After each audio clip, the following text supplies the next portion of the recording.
Part 1. The quiet house that suddenly felt too quiet. Sometimes the loneliest sound in the world is not silence. It is the moment you realize no one is coming home anymore. That thought entered Catherine Mitchell's mind before the sun had fully risen above the colorful autumn trees surrounding her quiet Connecticut neighborhood. For the first time in more than 30 years, the house felt impossibly still. There were no footsteps upstairs. No familiar voices calling across the hallway. No coffee brewing for anyone except herself. Only the steady ticking of the grandfather clock echoed through rooms that had once overflowed with birthday parties, school projects, holiday dinners, and ordinary family conversations that she had somehow believed would last forever. At 58 years old, Catherine stood alone in the kitchen holding a single coffee mug instead of 4. The previous afternoon she had hugged her youngest child goodbye as a moving truck disappeared down the street toward a new career several states away. She had smiled until the truck vanished around the corner. Only after closing the front door had the tears quietly arrived. She kept reminding herself this was exactly what she and her late husband had wanted for their children. Independence. Opportunity. A future filled with possibilities. Even so, the empty house felt strangely unfamiliar. Every room seemed larger than before.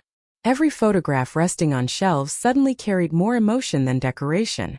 Catherine decided the only way to quiet her restless thoughts was to finally organize parts of the home she had ignored for years.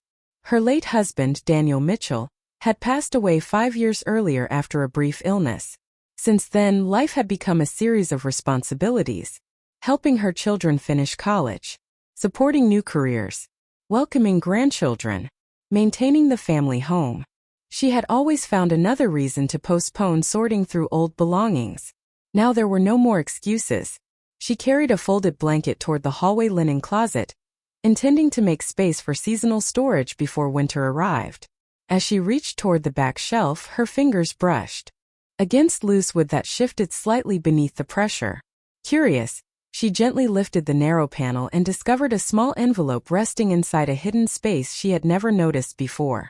A thin layer of dust suggested it had remained untouched for years. Her heartbeat slowed as she carefully removed it. The handwriting across the front instantly stopped her breathing for a moment. She recognized every curve of every letter. Daniel's handwriting. Clear. Careful. Familiar. Across the front he had written only 6 simple words. Please wait until you are alone. Catherine looked around the silent hallway almost instinctively before letting out a nervous laugh. She was alone. More alone than she had ever imagined possible. Her hands trembled slightly as she carried the envelope into the living room where morning sunlight streamed gently through the large front windows. She sat in Daniel's favorite reading chair but hesitated before opening it. It felt almost disrespectful to disturb something he had intentionally hidden. Yet another part of her wondered whether he had always known this exact day would eventually arrive. She carefully broke the seal and unfolded several neatly written pages. The first sentence immediately filled her eyes with tears. My dear Catherine, if you are reading this letter, our children have finally begun lives of their own, and you are standing at the beginning of a chapter that I wish I could have shared with you myself. She paused, pressing the paper gently against her chest before continuing. Daniel apologized for carrying something he had never found the courage to explain while he was alive. He insisted it had never been because he doubted her love or her strength. Instead, he believed the right time simply had not existed. Every year another family responsibility appeared. School tuition, aging parents, career changes, weddings, grandchildren. He wrote that she had spent decades taking care of everyone else, and deserved the chance to discover something meant only for her.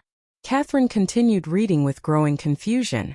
Daniel explained that what she believed she knew about the final years of his life represented only part of the truth. There was another story. One he had quietly prepared her to uncover only after she no longer needed to place everyone else's future before her own. He promised that the answers would not bring shame or betrayal. Instead, they would reveal a side of his life that he hoped would eventually help her discover a purpose beyond grief. Catherine lowered the pages into her lap and stared across the peaceful living room. Nothing around her had changed. The same photographs remained on the mantel. The same autumn sunlight warmed the hardwood floor. The same quiet filled every room. Yet the house no longer felt empty. It felt as though every corner suddenly held another question waiting to be answered, and for the first time since Daniel's passing, Catherine sensed that the story she believed had ended 5 years earlier might actually be preparing to begin. Part 2: The list he never wanted her to find. The following morning, Catherine barely touched her breakfast. Daniel's letter remained folded beside her coffee cup while sunlight slowly filled the kitchen. She had reread the pages 3 times during the night, searching for clues she might have missed. This time she noticed an additional sheet tucked behind the final page. Unlike the letter, this document contained no explanations. It was simply a handwritten list of 12 names followed by addresses scattered across Connecticut. Some names immediately stirred distant memories from church gatherings, school events, and community functions many years earlier. Others meant absolutely nothing to her. Besides several names, Daniel had written brief notes in the margins. One note read, "Never forgot her courage." Another said, "Promise completed." A third simply stated, "Please visit if you ever need to understand." Catherine stared at the list for several minutes. The longer she looked, the more questions appeared. Later that afternoon, her daughter, Emily, drove over after receiving a phone call about the mysterious letter. Sitting together at the dining room table, they carefully examined every page. Emily listened patiently as Catherine described the hidden compartment in the closet in Daniel's request that she wait until she was alone. When she finished, Emily leaned back in her chair and folded her arms. She told her mother that after everything she had been through, perhaps it was finally time to stop chasing mysteries. Retirement was supposed to be peaceful. She suggested taking a trip, joining a gardening club, or spending more time with grandchildren instead of driving across the state searching for answers left behind by a man who could no longer explain them. Catherine understood her daughter's concern, but something deep inside refused to let the matter rest. Daniel had never been careless with words. If he had hidden the letter and prepared the list, there had to be a reason. By mid-morning the next day, she found herself driving toward the first address on the list. The destination was a small white house located on a quiet street nearly 40 miles from her home. Flower boxes decorated the front porch, and wind chimes gently moved beneath a large maple tree. Catherine sat in her car for a moment, gathering her courage before walking to the front door. An elderly woman answered after the second knock. She appeared to be in her late 70s and wore a warm smile that faded into confusion when she saw the stranger standing outside. Catherine introduced herself and explained that she was trying to learn more about her late husband. Then she carefully removed a photograph of Daniel from her purse. The woman's reaction was immediate. Her eyes widened. One trembling hand moved to her mouth. Tears appeared before she managed to speak. She whispered Daniel's name as though greeting an old friend she had not seen in years. Catherine felt her pulse quicken. The woman invited her inside and led her to a modest living room filled with family photographs. For several minutes she simply stared at Daniel's picture while tears rolled quietly down her cheeks. Finally she explained that 20 years earlier, after her husband suffered a serious health crisis, she had faced the possibility of losing her home. Medical bills arrived faster than she could pay them. She never knew exactly who organized the help that followed, but one man repeatedly appeared. Whenever a problem seemed impossible to solve, Daniel had arranged repairs when her furnace failed during winter.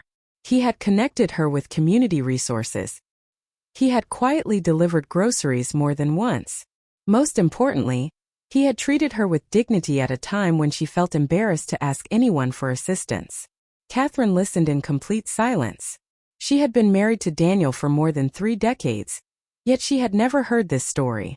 Before leaving, the elderly woman opened a drawer and removed a small photograph taken years earlier at a community picnic. Daniel stood among several families, smiling as children played nearby. Written on the back were 4 simple words in the woman's handwriting. "Thank you for everything."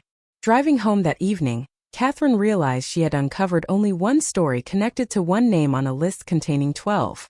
The mystery she thought belonged to her marriage was becoming something much larger. For the first time, she began to suspect that Daniel had spent years quietly changing lives in ways even his own family never knew. And somewhere among the remaining 11 names waited the answer to why he wanted her to discover this hidden part of his legacy only after everyone else had finally left home. Part 3: A life she never witnessed. The following morning, Catherine carefully placed Daniel's newest letter beside the first one inside a small leather notebook she had begun carrying everywhere. Before leaving home again, she unfolded the handwritten list and gently crossed out Eleanor Briggs's name. 11 names remained. She had expected the first visit to answer one question. Instead, it had created 100 more. Every sentence Eleanor had spoken replayed inside her mind during the drive across Connecticut. If kindness became a story about him, he believed it stopped being kindness. Catherine realized those words described the man she had loved for more than 30 years. Yet somehow she had never fully seen that part of him. She began following the list one address at a time. Each destination introduced her to another hidden chapter of Daniel's life. In a quiet coastal town, an elderly carpenter welcomed her into a modest workshop filled with handcrafted furniture. The man smiled warmly the moment he recognized Daniel's photograph. He explained that after a devastating autumn storm nearly 12 years earlier, several older residents had returned home to damaged roofs and broken porches. Insurance claims moved slowly, and many could not afford repairs before winter arrived. Without asking for recognition, Daniel spent nearly every Saturday over the next 2 months organizing volunteers, purchasing building materials with his own savings, and quietly repairing homes one after another. Catherine stood speechless as the carpenter pointed toward an old photograph hanging on the wall. More than 20 volunteers smiled proudly beside freshly repaired houses.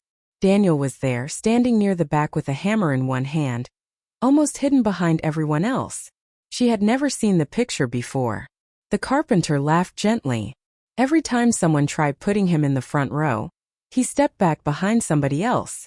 A few days later, Catherine visited a small family-owned bookstore listed farther down the page. The owner immediately remembered Daniel arriving once every month for years. At first, Catherine assumed he had simply enjoyed reading. Then the owner unlocked an old filing cabinet and removed several faded envelopes. Each contained tuition payments for local high school students whose families could not afford textbooks, graduation fees, or college application costs. Every donation had been made anonymously. The only request Daniel ever made was that no student should know where the money came from. One envelope included a handwritten note in Daniel's familiar script. "Everyone deserves the chance to discover who they can become." Catherine gently traced the words with her fingertips while fighting back tears. She suddenly remembered evenings when Daniel had quietly balanced the household budget, insisting they postpone replacing their aging living room furniture for another year. She had assumed he simply disliked spending money. Now she wondered how many opportunities for strangers had quietly been created by sacrifices she never knew they were making together. As autumn slowly deepened across Connecticut, Catherine continued traveling between libraries, churches, community centers, volunteer organizations, and neighborhood cafes. Everywhere she went, people described the same man with remarkably similar words: quiet, reliable, humble, patient, generous. Yet no one described secret romances, hidden families, or financial deception. Instead, they remembered someone who appeared whenever life became unexpectedly difficult and disappeared before anyone could properly thank him. At one community center, the director showed Catherine shelves filled with donated winter coats collected every November. Daniel had organized the first drive nearly 15 years earlier after noticing children arriving without proper jackets during unusually cold weather. At a public library, an elderly librarian smiled while recalling how Daniel spent countless afternoons researching local history, not for personal interest, but because he wanted accurate information when helping restore neglected historic homes owned by elderly residents. At a neighborhood church, the pastor remembered Daniel arriving before sunrise to quietly prepare holiday meals for families facing difficult seasons. He always left before guests arrived. Catherine slowly realized that while she had measured Daniel's life by birthdays, anniversaries, vacations, promotions, and retirement plans, another calendar had existed alongside theirs. It was measured by storms repaired, children encouraged, homes restored, meals delivered, and burdens quietly shared. Late one afternoon, she stopped beside a peaceful lake to gather her thoughts before driving home. She opened Daniel's list again. Half the names now carried small checkmarks beside them. Every visit had revealed another life touched by simple acts of kindness performed without expectation of gratitude. Yet one mystery remained untouched. Why had Daniel hidden all of this from the person who loved him most? As she folded the paper, something slipped from between its pages that she had somehow overlooked before. It was a tiny handwritten note containing only one sentence and one address she had not noticed before. The sentence read, "When you are finally ready to understand why I kept silent, visit the old minister on Willow Street." Catherine looked toward the fading sunset reflected across the lake and felt the same quiet certainty she had experienced when opening the first hidden envelope. She was no longer searching for secrets. She was following the path her husband had carefully prepared years before, one act of kindness at a time, toward a truth that was slowly becoming impossible to ignore. Part 4. The promise made inside a hospital room. The following afternoon, Catherine drove to the final address Daniel had written separately from the original list. Willow Street was lined with towering maple trees whose golden leaves drifted quietly across the sidewalks. Near the end of the street stood a small white church that looked almost unchanged despite the passing decades. Behind the sanctuary was a modest brick office where the retired minister, Reverend Samuel Whitaker, still welcomed visitors several afternoons each week. The elderly minister greeted Catherine with gentle recognition before she even introduced herself. He smiled softly when she handed him Daniel's photograph. "I have been hoping you would come someday," he said. Daniel believed this conversation would not happen until you were ready to hear it. Catherine followed him into a quiet study filled with shelves of worn books and family photographs donated by generations of church members. Reverend Whitaker slowly unlocked a small wooden cabinet and carefully removed another sealed envelope bearing Daniel's familiar handwriting. Across the front were only a few words. "Please read this here." Catherine sat beside the window where afternoon sunlight warmed the old wooden floor. She unfolded the pages with trembling hands. Daniel's words immediately carried her back nearly 30 years to one of the coldest winters they had ever experienced. He described a night Catherine remembered only vaguely. Their oldest child had been recovering from a serious illness, and Daniel had spent long hours at a Connecticut hospital, while she remained home caring for their younger children. She had always assumed those late nights involved routine medical updates. Daniel revealed that one evening, while waiting outside a hospital room, he noticed another father sitting alone at the far end of the hallway. The man appeared completely exhausted, staring silently through a window as heavy snow covered the parking lot outside. Hours passed before either of them spoke. Eventually, the stranger quietly admitted that his young daughter needed ongoing medical treatment the family could barely afford. Pride prevented him from asking relatives or neighbors for help. He feared becoming known as the family everyone pitied. Daniel wrote that he had listened far more than he had spoken. Before sunrise, they promised each other something simple.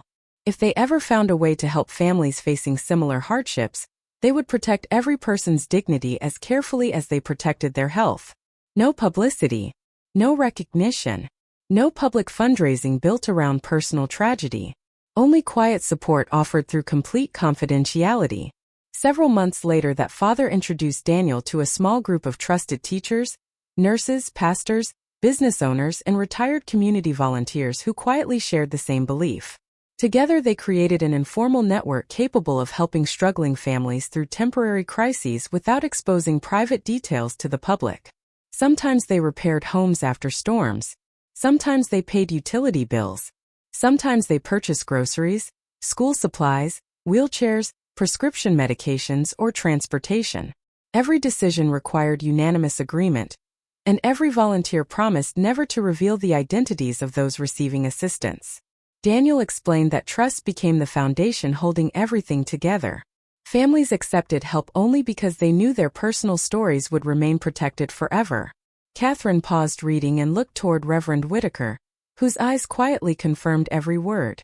She returned to the letter.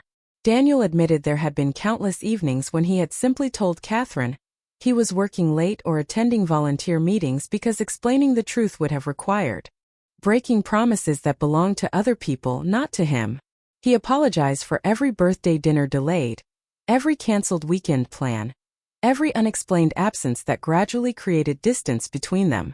He confessed that remaining silent became more painful with each passing year, yet every time he considered telling her everything, another family entrusted the group with deeply personal circumstances that deserved privacy above all else.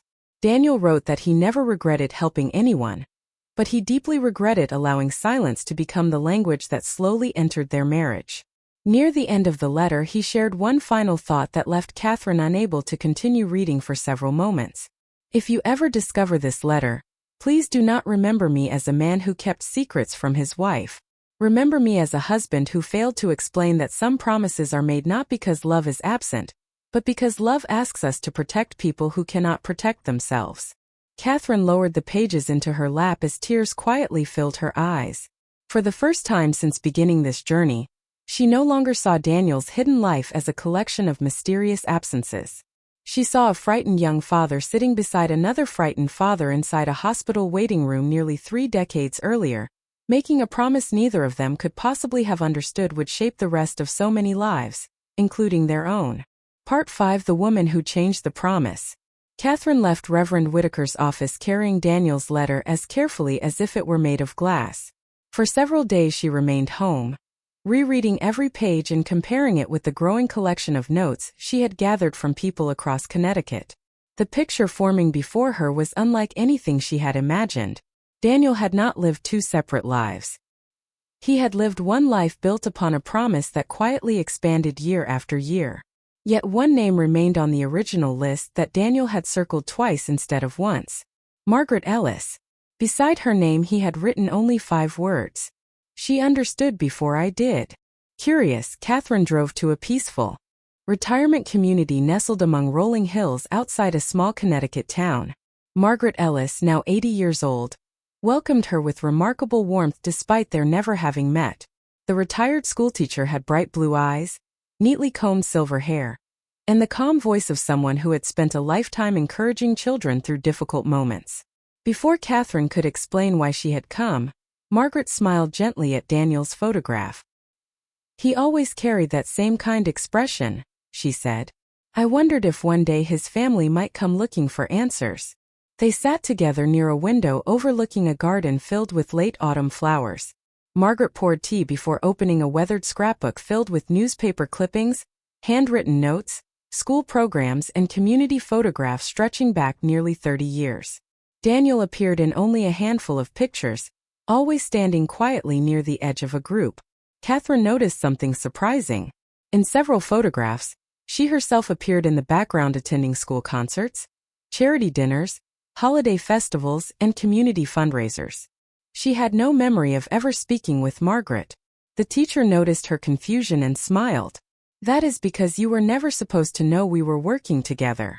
Catherine looked up in surprise. Margaret reached into the scrapbook and carefully removed a folded page written entirely in Daniel's handwriting.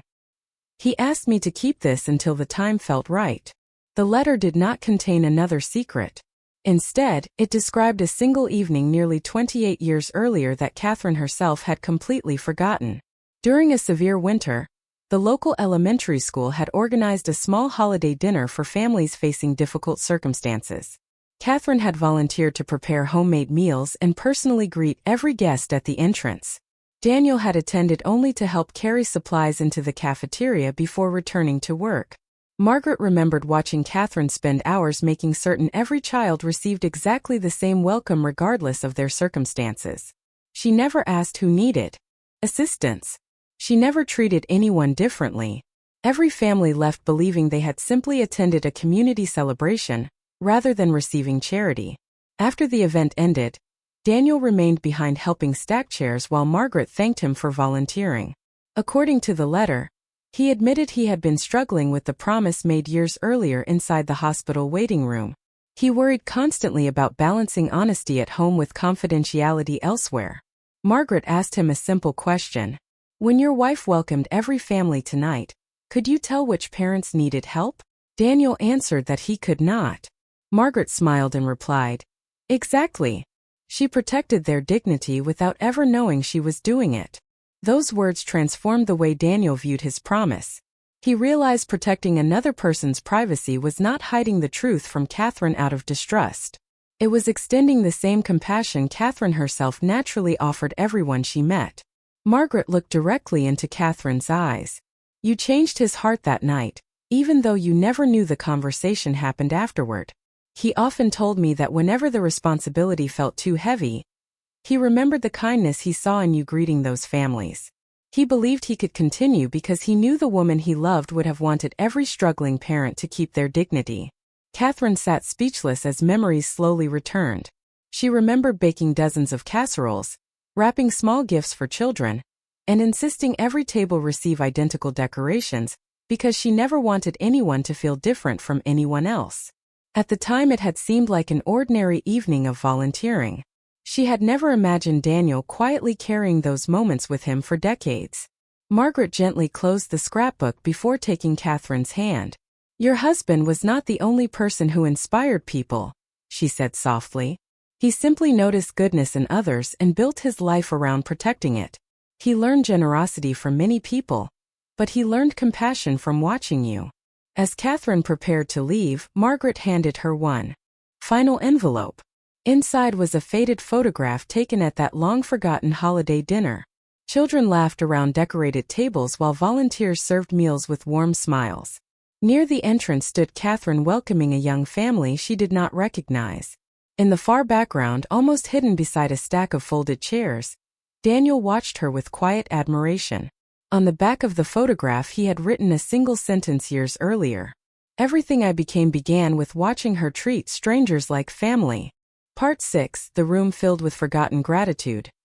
The photograph from Margaret Ellis remained on Catherine's passenger seat as she drove home through the quiet Connecticut countryside. For the first time since discovering Daniel's hidden envelope, she no longer felt as though she were chasing unanswered questions. Instead, she was slowly being introduced to a life that had always existed beside her own. That evening she carefully unfolded the original handwritten list once more. Only one address remained without a checkmark. Unlike the others, no person's name appeared beside it. Daniel had simply written, "Come on the first Saturday in November. They will be expecting you." Catherine glanced at the calendar. The date was only 3 days away. On Saturday afternoon she followed the directions to a modest community hall tucked behind a small public park. The building looked ordinary from the outside, with white siding, flower boxes beneath the windows, and an American flag gently moving in the cool autumn breeze. As she approached the entrance, she noticed dozens of cars already filling the parking lot. She hesitated before opening the door, uncertain whether she truly belonged there. The moment she stepped inside, the room grew unexpectedly quiet. An elderly gentleman standing near the entrance immediately recognized the photograph she carried in her hand. His eyes filled with emotion before he smiled warmly. "You must be Catherine," he said softly. "We have been waiting a very long time to meet you." Before she could answer, applause slowly spread across the room. Catherine looked around in astonishment. Nearly 100 people of every age stood together inside the beautifully decorated hall. Grandparents, parents, young adults, teenagers, and small children smiled through tears as they welcomed her. Along every wall hung hundreds of framed photographs documenting nearly 3 decades of shared memories. Graduation ceremonies, school plays, wedding celebrations, birthday parties, military homecomings, college diplomas, newborn babies, family reunions, holiday dinners, community picnics. Every photograph captured ordinary American families enjoying ordinary moments made possible because someone had quietly helped them during extraordinary hardships years earlier. Catherine slowly walked toward the nearest display. Beneath each photograph was a small handwritten card. None listed financial amounts or dramatic stories. Instead, they simply read, "A family that found hope. A promise kept. A second chance. A beginning. A future protected." As she continued through the room, she realized many families had contributed photographs spanning multiple generations. Children Daniel once helped were now adults holding babies of their own. A young physician introduced himself and explained that his college education had become possible because anonymous donors quietly covered expenses after his father became seriously ill. A middle-aged teacher shared that her family nearly lost their home after unexpected medical bills, but someone had secretly arranged temporary assistance until they regained stability. An elderly couple smiled while describing volunteers who repaired storm damage to their farmhouse decades earlier before winter arrived. None of them had known Daniel personally at the time. They simply remembered that help had appeared without judgment or publicity. Near the center of the hall stood a large memory table covered with journals, letters, newspaper clippings, children's drawings, graduation invitations, holiday cards, and photographs addressed collectively to the friends who never asked for recognition. Catherine noticed dozens of sealed envelopes tied together with a blue ribbon. The elderly gentleman gently explained that every family attending the annual reunion had written thank you letters over the years, even though they had never known exactly who should receive them. Daniel refused to accept the letters while he was alive. He always told them that gratitude should remain with the families who continued building meaningful lives, rather than with those who had simply offered temporary help. The gentleman carefully placed the bundle into Catherine's hands. He told us that one day, if you ever came here, these would belong to you. Catherine slowly untied the ribbon and opened the first letter. A mother described watching her daughter graduate from nursing school, after believing education had become impossible. Another father wrote about rebuilding confidence after losing everything during a difficult season. A child, now grown, thanked an unknown volunteer for leaving a new winter coat on the family's porch without revealing who had purchased it. Every letter expressed appreciation not only for practical help, but also for preserving dignity during vulnerable moments. As the afternoon continued, children laughed together while older adults shared memories around long tables covered with homemade food. The gathering felt less like an organized event and more like an extended family celebrating bonds formed through quiet compassion. Before everyone departed, the room grew silent once again. The elderly gentleman invited Catherine to stand beneath a large framed photograph hanging at the front of the hall. It showed dozens of volunteers gathered together many years earlier after completing another successful year of service. Daniel stood near the very back, smiling quietly beside Reverend Whitaker, Margaret Ellis, several nurses, teachers, carpenters, business owners, and neighbors Catherine now recognized from her journey. Across the bottom of the frame appeared a simple inscription written in elegant handwriting. Kindness is measured not by the people who remember giving it, but by the generations who continue receiving its blessings. Catherine looked around the hall one final time and realized she was no longer surrounded by strangers. She was standing inside a room filled with living proof that one quiet promise, faithfully kept across 30 years, had become a legacy far greater than either she or Daniel had ever imagined. Part 7: The Journal Beneath the Floorboards. Catherine returned to her quiet Connecticut home carrying the bundle of unopened thank you letters as though they were family treasures. The house no longer felt painfully empty as it had the morning after her youngest child left. Instead, every room now seemed filled with invisible echoes of conversations she wished she could have shared with Daniel while he was still alive. She spent several days carefully organizing everything she had collected during her journey. Photographs rested beside handwritten notes. Letters from strangers were placed alongside Daniel's own words. Maps, journals, newspaper clippings, and memories slowly formed a remarkable history across the dining room table. Her daughter visited often, helping sort documents while listening to every new discovery with growing admiration for the father she thought she had completely known. One crisp Saturday morning, Catherine decided to renovate the unused guest bedroom at the end of the hallway. It had remained almost untouched since Daniel's passing 5 years earlier. The faded wallpaper needed replacing, and the hardwood floor creaked beneath every step. She hoped the simple work would quiet the flood of emotions filling her mind. As she carefully moved an old oak dresser away from the wall, one narrow floorboard shifted slightly beneath its weight. Curious, she knelt beside it and gently lifted the loose plank. Beneath the floor lay a small metal box wrapped carefully inside waterproof cloth. Catherine paused, immediately recognizing Daniel's habit of protecting important papers with extraordinary care. Her hands trembled as she carried the box into the sunlight pouring through the bedroom window. Inside rested a single leather-bound journal together with one folded note. Across the note Daniel had written only one sentence. "If you have reached this page, then you finally know enough to understand the rest." Catherine slowly opened the journal. Unlike the earlier letters, these pages were not written for a specific occasion. They formed a quiet conversation, stretching across many years. Daniel had begun writing shortly after receiving his medical diagnosis, knowing he might not have unlimited time remaining.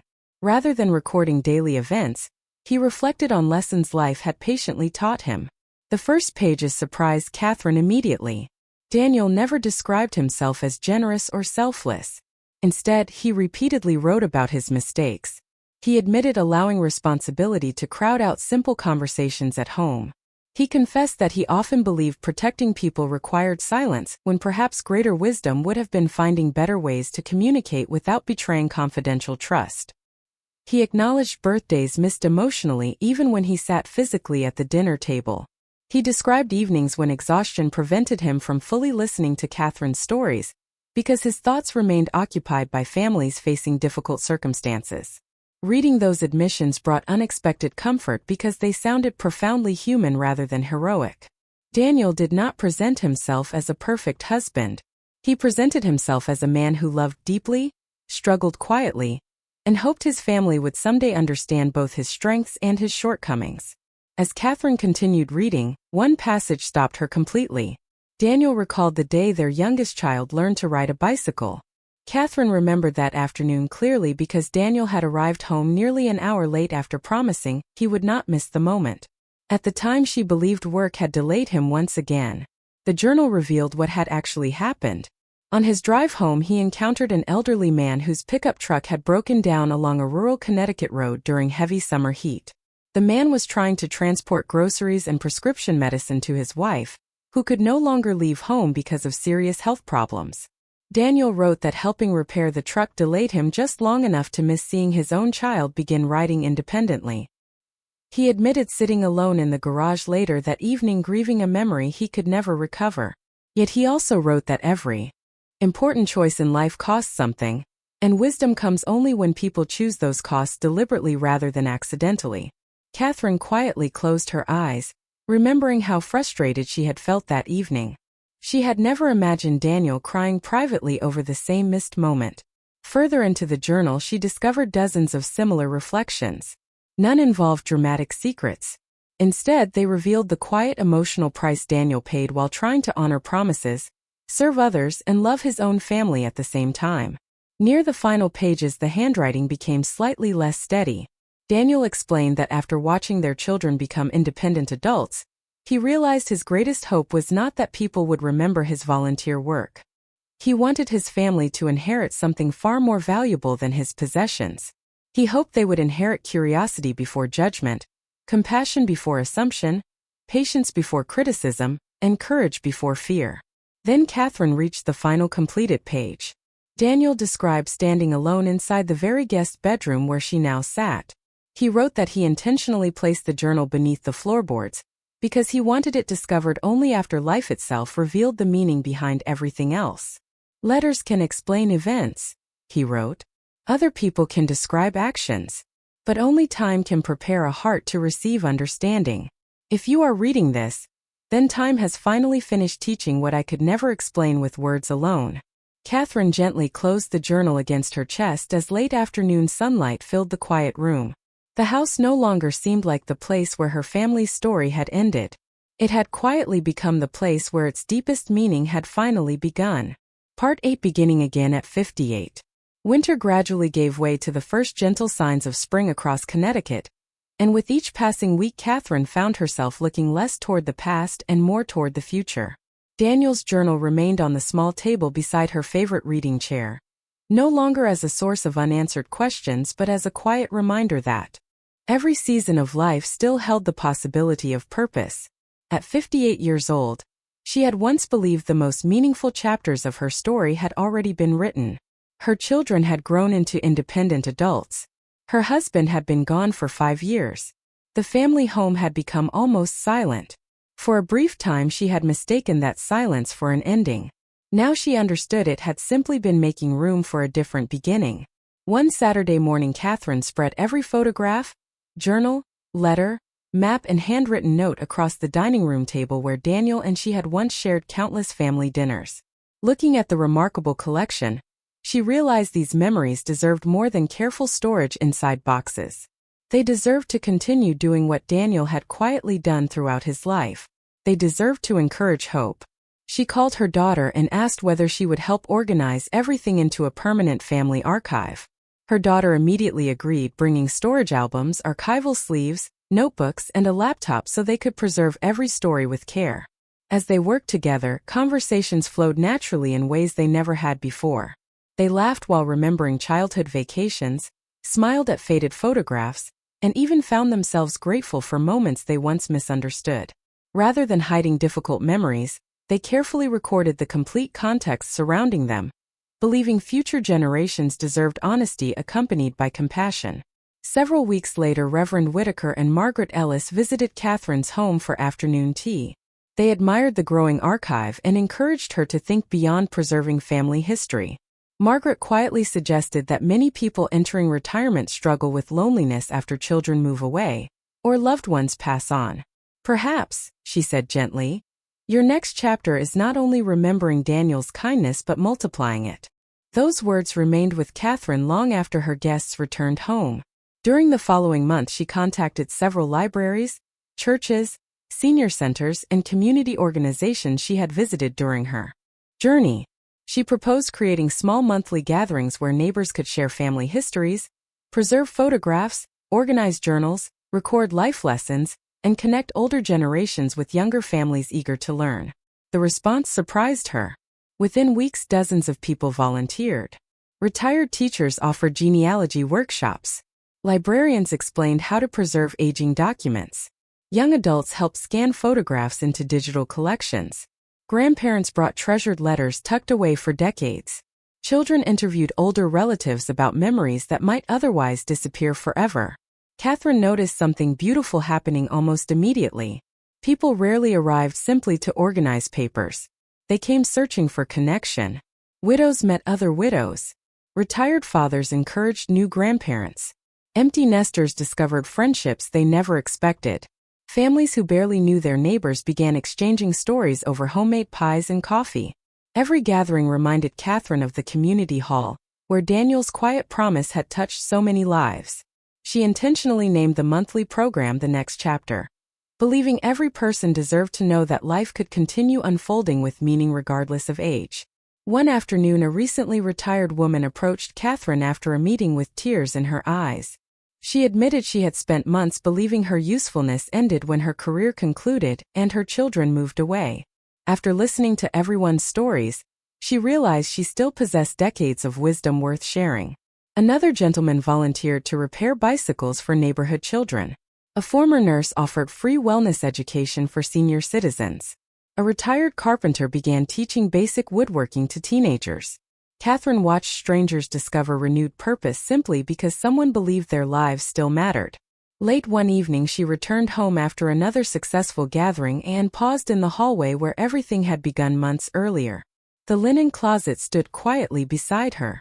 She gently opened the door and looked toward the loose wooden shelf beneath which Daniel's first envelope had rested for so many years. Smiling softly, she realized that one hidden letter had not merely answered questions about the past. It had quietly redirected the future of countless people, including her own. Before going to bed, she opened Daniel's journal once more and read the final sentence he had written. This time its meaning felt completely different. Time truly had finished teaching what words alone never could. Catherine closed the journal, turned off the lights, and looked out across the peaceful neighborhood where families settled into another ordinary evening. She no longer saw an empty house waiting for memories to fade. She saw a welcoming home where new conversations, new friendships, and new acts of quiet kindness would continue growing for many years to come. At 58, she had not reached the end of her story. She had finally discovered the courage to begin writing the chapter that would become her own. Although she eventually visited every family on Daniel's list, each visit quietly taught the same lesson in a different way. Part 9: The House That Was Never Empty. 1 year later, the first snowflakes of late November drifted quietly across the neighborhood as Catherine Mitchell stood beside the front window of her Connecticut home and watched familiar cars slowly fill the driveway from early morning until nearly sunset. 12 months earlier, she had believed this house had become too quiet after her youngest child moved across the country.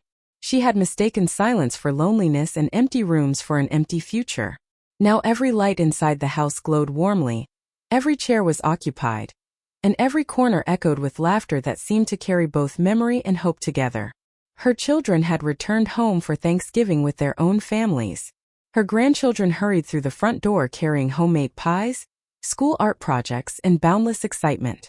Volunteers from the next chapter arrived carrying casseroles, fresh bread, and handwritten family recipes they wanted everyone else to enjoy.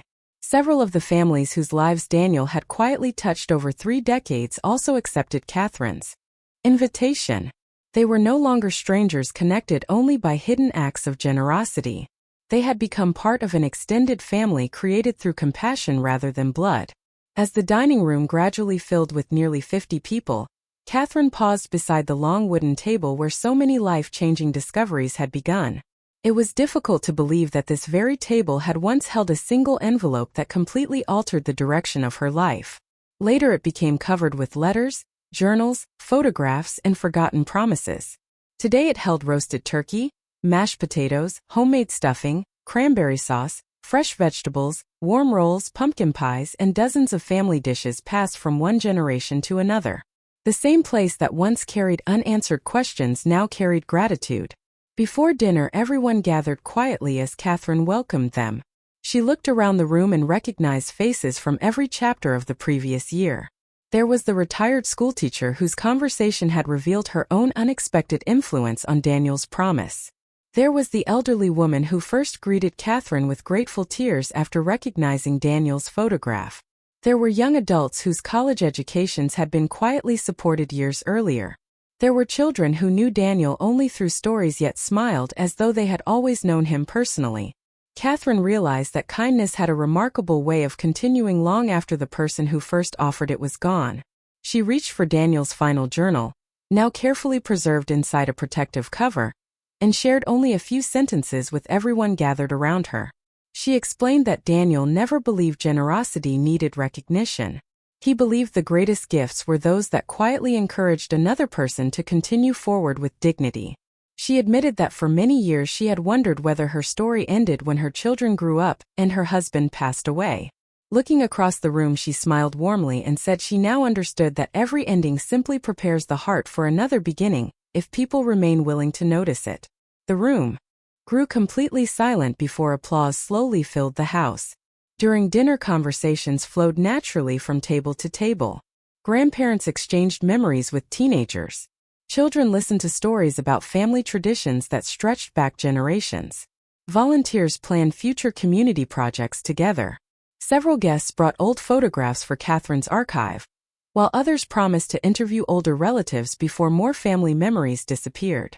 Watching these conversations unfold, Catherine understood that the next chapter had grown into something much larger than she ever imagined. It was no longer only about preserving history. It had become a place where people discovered that their experiences still carried value regardless of age. As evening settled outside, the grandchildren asked Catherine to light the fireplace.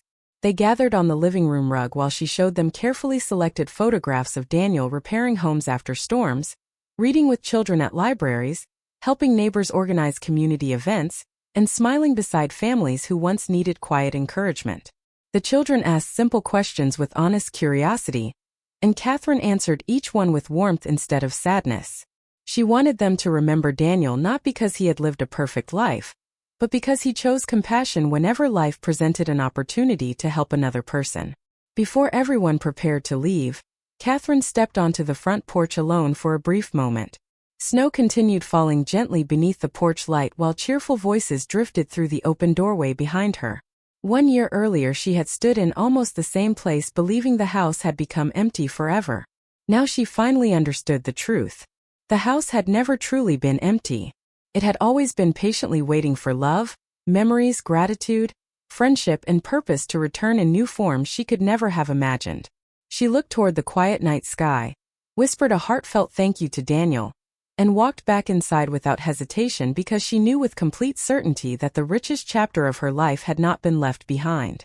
It had only just begun. Please like, subscribe, and share. Thanks for visiting.